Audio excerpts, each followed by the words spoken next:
My grandmother was fluent in Chukchi.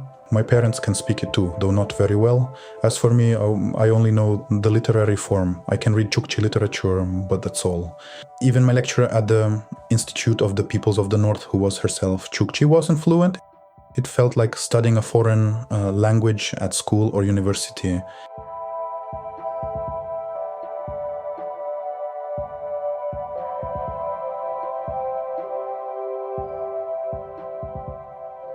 Children who spent 10 years in boarding schools would come back home and after have to meet their parents all over again. They might have seen them once a year, if that. If they have no idea about the life that was taken away from them and nomadic lifestyle they were born into was completely at odds with the boarding school environment. And nobody there ever explained it to them. So they grew up between two opposing worlds, life in the boarding school versus life in the camp.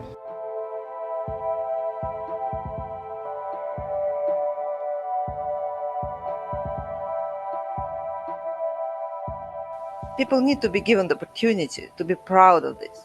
Whether they are in Chukotka, Yakutia, Kamchatka, or anywhere else in the Far East, they know that they will not be insulted for it. On the contrary, they'll be told, "It's great that you know Nenets. How cool."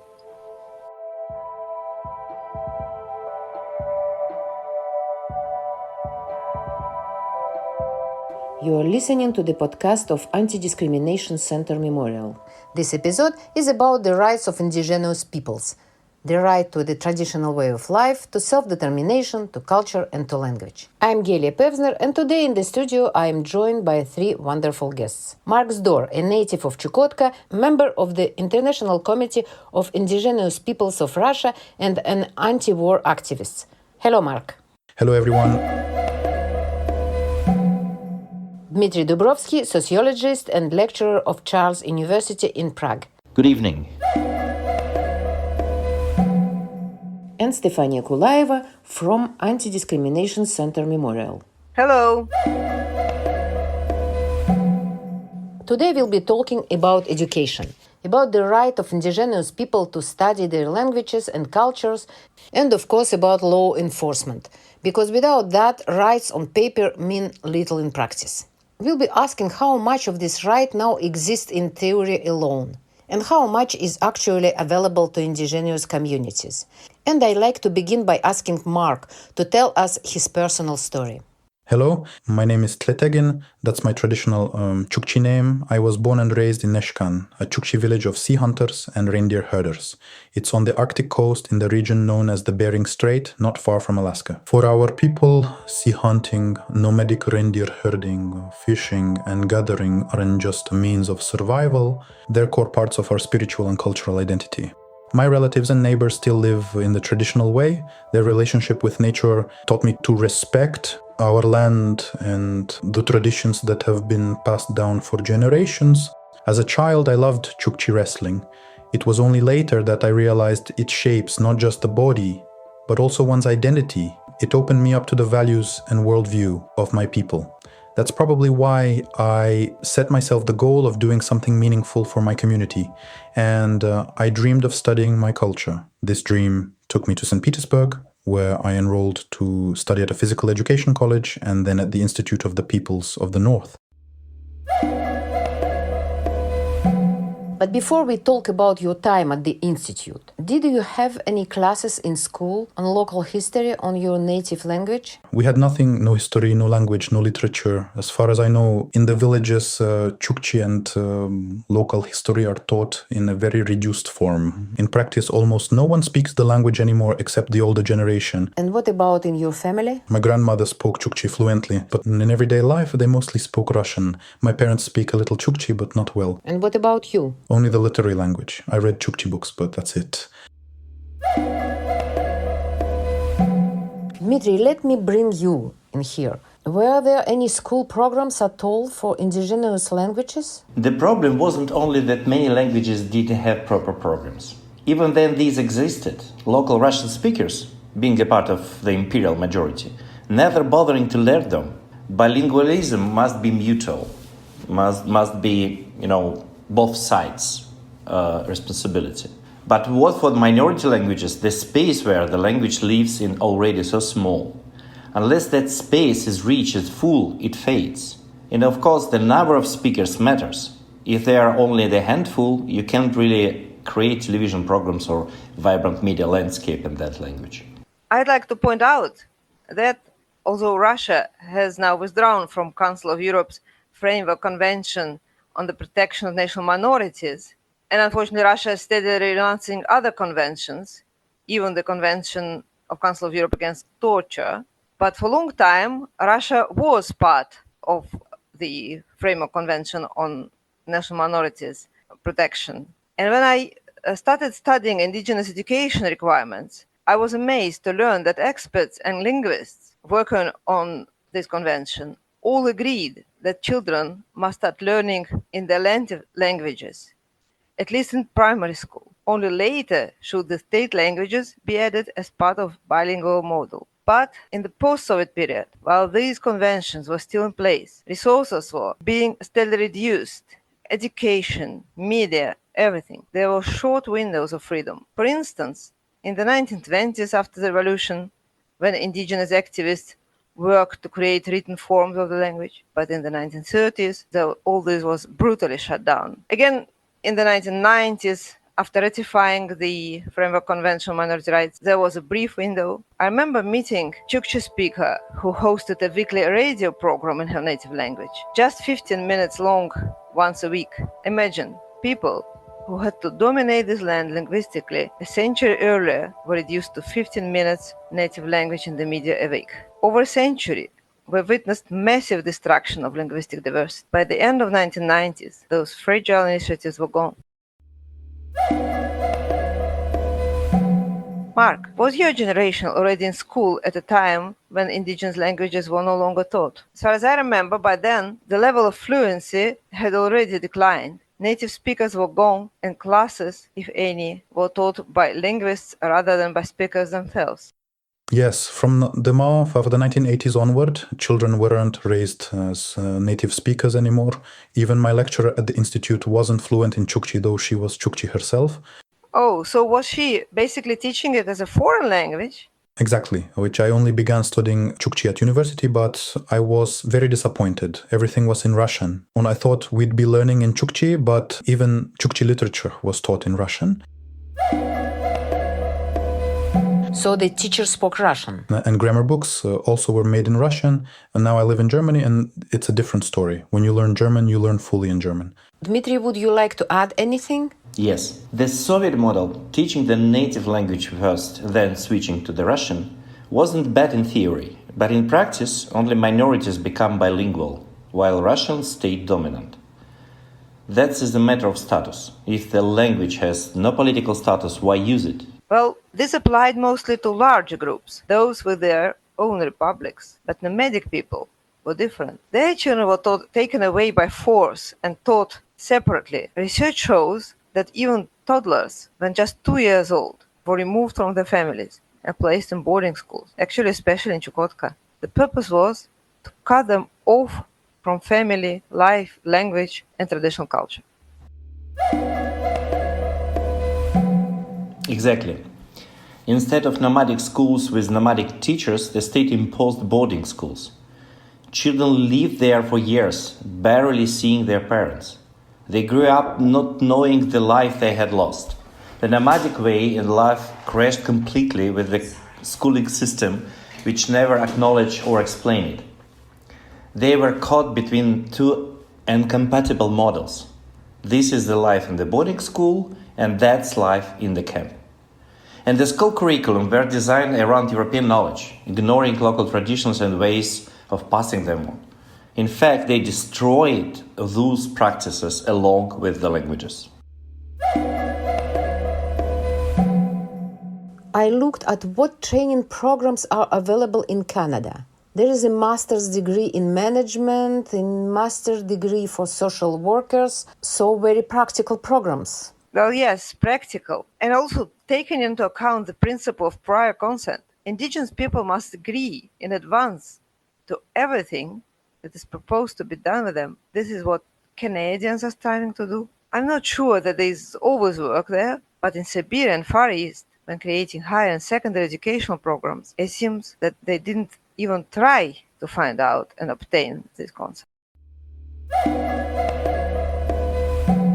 Mark, and you, during your time in higher education, apart from language, what else did you study? We practiced traditional crafts, making items from bone and wood, working with drawings, but I only studied at the institute for 6 months. Why so short? I was expelled because of my anti-war stance.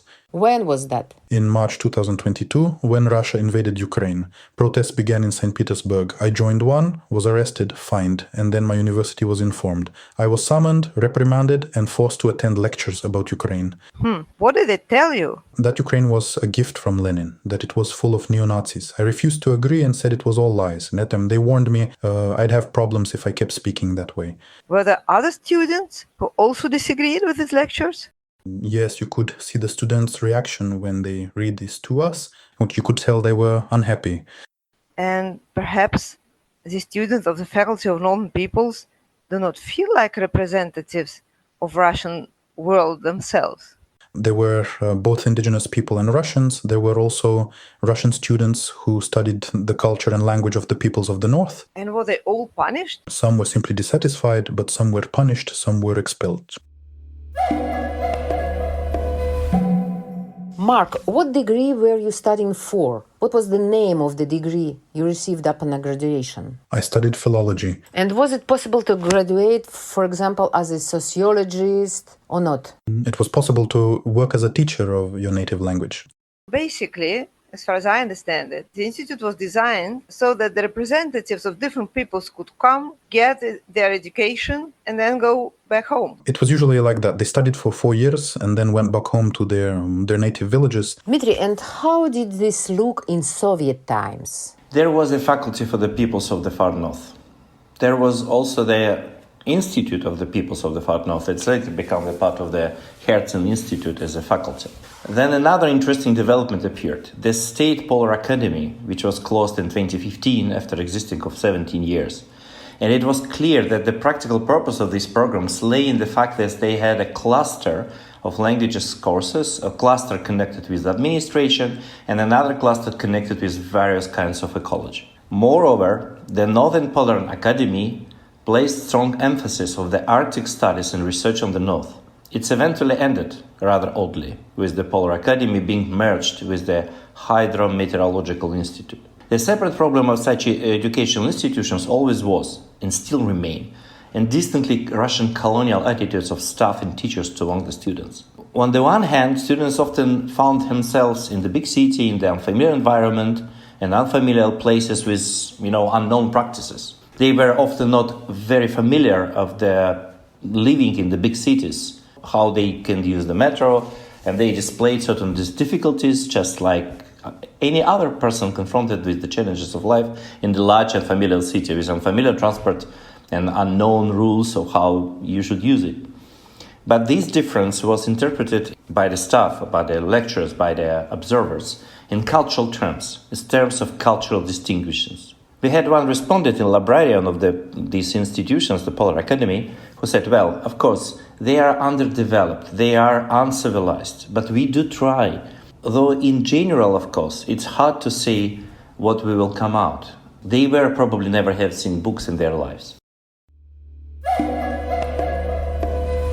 This is obviously untrue. But then the librarian who had worked there for many years greeted new students this way. Tensions arose. The students themselves complained, for example, about the case when the classroom was changed without informing them. As I later learned, a respected professor, honored teacher of Russian Federation, then asked to write down to the next classroom in the future, replied, "What, you can read?" The students weren't informed about the reassignment of the class, a new direction they should go to find the class, and he responded in this, rude way. And it was special education institutions for the people of North. In other words, it was openly racist remark. Moreover, as I understand it, this was also spoken about in lectures. The main focus of the lectures was the great Russian culture, great Russia, Великая Держава, great power, and that they must join it, that they must become part of it, narratively and the practice. Their standing as students and citizens would grow as they embraced and mastered the great Russian culture. At the same time, the students themselves did not use ethnic terms to define themselves and others. Rather, they spoke in terms of regional fellowship. They spoke about their friends as just fellows. Here are Tuvans, here are Burats. And Russians who had come from Buryatia, they were fully included. We come from here, we have so much in common, we are from the same place, so we stick together. We spend time together and help each other. An odd situation arose. People themselves rarely used ethnic categories, but these were constantly mentioned and imposed upon them as something very, very ontologically attached to them. There was a firm conviction that the culture is inherently tied to ethnic belongings and essentially inherent to every person. This is distinctly Soviet conviction. This is Soviet practice, Soviet understanding of the ethnicity.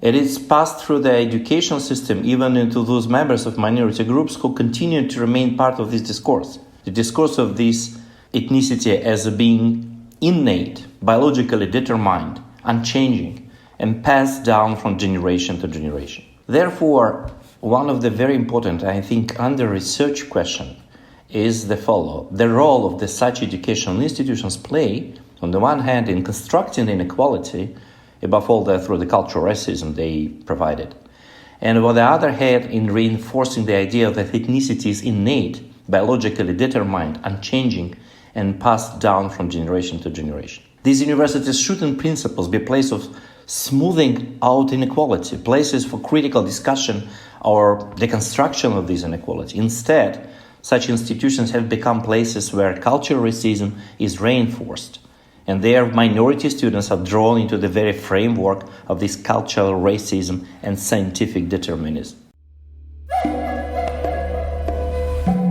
To what extent is the practice of folklorization still widespread, as it was in the Soviet Union? Cultural events involving small ethnic groups, their folk costumes, performances, songs and dances, in other words, a departure from any kind of authentic identity. We know well about different attempts to bribe or to seduce by some cultural entertainment actions. The Institute of Northern Peoples has always been famous for that. Mark, I presume you remember the Northern Lights dancing group. Yes, always dancing and singing. They even commercialized them. They toured the country, even to occupied Crimea and Mariupol.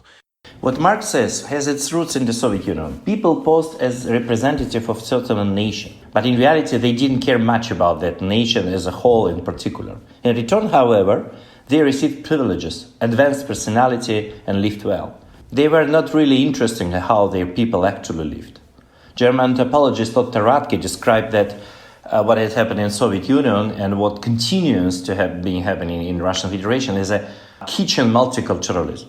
I would add, it's more like festival kitchen multiculturalism. In other words, cultural diversity is welcomed to exist either on the kitchen or on the stage. On the stage, like, musical dance festival. Nothing but these places. The same problem applies to all minority cultures in Russia. They can appear on stage, or figuratively speaking, in a soup tureen on the table, and that's it. But when it comes to social problems, language issues, deeper cultural questions, those are simply ignored. But are there grassroots efforts to revive culture? That's complicated. What does it even mean to save culture? We have to ask Mark what means to save culture, what he believed what doesn't mean to save culture. You understand 7 languages, but culture? Crafts. The thing is, you can't do it artificially. Look at what happens to Russian crafts when the people try to save them. They just convert it into the semi-toys that nobody needs. I would also like to ask Mark about lifestyle. It seems to me that the lifestyle association with hunting exists not just for its own sake, but because people hunt, which means they follow the deer, the herd or animals that move away. Crafts are secondary to the culture of lifestyle.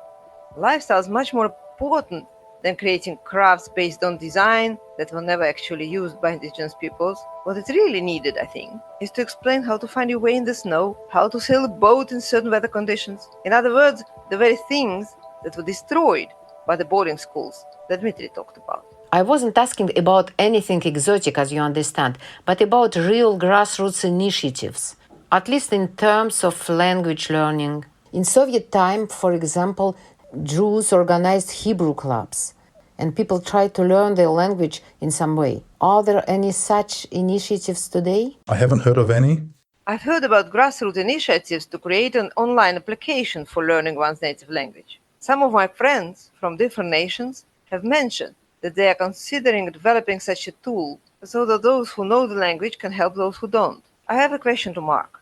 It's clear that we are not expecting any improvements in education or in any other area in the far north or in other regions inhabited by indigenous peoples. But on the other hand, technology may help, including for those people who were forced to leave their native regions and perhaps even to immigrate. To develop online education as an alternative to the state system, which does not take local specific into account. I know that you are studying to become an anthropologist and a specialist in your indigenous culture. What can you say about the possibility of transferring the knowledge and the things you currently study and bringing it back in the form of online education? This is something our partners at the Siberian Culture Foundation are working with German anthropologist Erich Kasten. Our Chukchi team is collaborating with him, describing cultural topics in Chukchi, later translated into Russian, German, and English. And this becomes accessible to the people of Chukotka, who can learn something from these materials. What do you think? Now it will probably be difficult because the Russian government blocks foreign websites. Dr. Erich Kasten is a German anthropologist. He studies the culture, traditions, and language of the peoples of Kamchatka and Chukotka. Oh, does he have an online museum or portal? There is a website about Siberian culture. Our Chukotka team is working with him. That gives us some hope. Then tell me, what prospects do you see in this situation? I believe my parents' generation, born in the 1960s, will be the last fluent speakers. The next generation likely won't speak it at all. In the future, no one will be able to speak the Chukchi language. That is, it will become entirely a literary language unless it becomes compulsory to study it in schools as a core subject rather than an optional one. So the solution is to make a full-fledged subject in school? Yes. I don't think that's enough. The thing is, it's not very motivating to learn something you don't really understand why you need, just because someone thinks the language should be revived. From the cynical anthropological point of view, national culture, as we know, can exist in different languages. That is, culture and language are, of course, interconnected, mutually connected. But generally speaking, not necessarily in not one-way the direction. The folk culture can easily be transferred or translate into the other languages. The Aleuts, for example, whose language has disappeared, are doing well and just fine culturally. They have legends and culture, they have no language remain, just dozen of words, but the culture, it's intact. Only a dozen of words remain, but in the American part of the Aleutian Islands, in the Russian part. But still, this is a drama, but it's not a tragedy. The culture survived in its own form. The tragedy will come in the following moment. If the students' children are forced to learn the language what they don't really understand, but the question remains why? Who will they speak it with? They teachers? This is a very important point. At the moment, there must be some other motivations, not only, for the purpose of education, for the purpose of to pass the exam at the school. The language must have some kind of status. It must have a use, a place, or just, the social space to speak with, where the particular person could communicate this language, could use it in real life. This is precisely why it is so difficult to revive languages. If the number of languages where the language is needed increases, then there will be the concrete motivation to learning. But if there are only 10 such places, or less, in the whole world, you cannot force several hundred people to learn this language in order to theoretically claim a few jobs. In the whole is, another. Therefore, if the languages does not return to everyday communication, If it does not have a use that would motivate people to learn it, then simply learning it at school will not help. Because it's just, that will be still dead language. Because this language must be revived first and foremost as a spoken language, as a language of communication, as a language of informal contacts among the people. Not even the written one, but at school they teach the written form. They are mostly concentrated on the written language, not the oral language. I want to speak from my anti-discrimination perspective, from my view of the situation as a problem of discrimination. In many ways, it's a question of prestige and, conversely, the lack thereof. We know that in Ireland, for example, very few people actually speak Gaelic, especially in everyday situations. It is simply prestigious to know and understand this language, at least to some extent. Of course, they mainly think and learn about the world culture and communicate with other people, and even with each other, in English, in the Irish dialect in English, maybe. But not knowing at least something in Gaelic is not prestigious. School provides at least some knowledge. People try to learn some songs, remember some sayings. I think this is because the problem of discrimination against the Irish Celtic population has been overcome. People have regained pride in their roots and allowed it to become mainstream. People need to be given the opportunity to be proud of this. So whether they are in Chukotka, Yakutia, Kamchatka, or anywhere else in the Far East, they know that they will not be insulted for it. On the contrary, they'll be told, "It's great that you know Nenets. How cool." What you mentioned about the Jewish language was also, in general, a fight against discrimination. People fought for their dignity, for the right to be themselves, and not to be ashamed of it. I think that's the way forward.